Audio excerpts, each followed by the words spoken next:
everybody, Danny here. I apologize for yesterday, but what started out as a simple trip to the store just had delay after delay after delay after you know what. And being on a bus system and not driving anymore, you can imagine how that ended up. But I'm back. We're going to go after it today. Let's go paint some tree forms, okay? I'll meet you at the easel. And here we go. And again, I apologize for not being here yesterday, but it was just one of those kind of days. We're going to put this tree in before we touch the mountain, okay? So we're going to start with some darker color down here. And this is a violet, okay?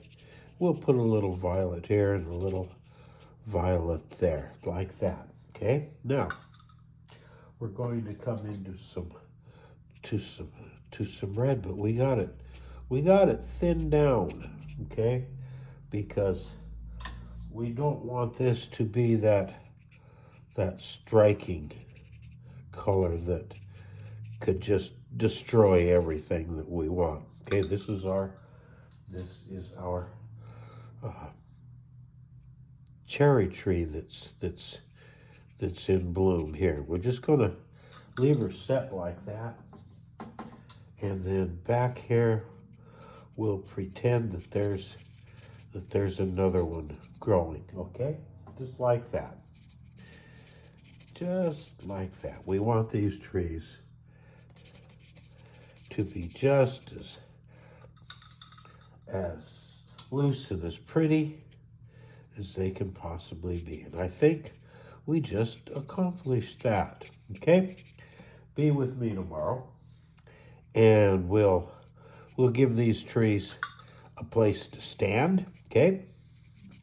And until then, be sure to like and subscribe.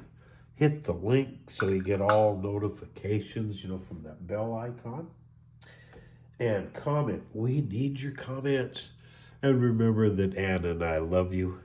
We love you, we love you, we love you. And there we go. That was fun. We got our tree forms in. We'll put some trunks in them tomorrow and maybe drag some land out. And then pretty soon we'll get to work on that mountain, okay? Be with me tomorrow. And remember in the meantime that Ann and I love you. We love you. We love you.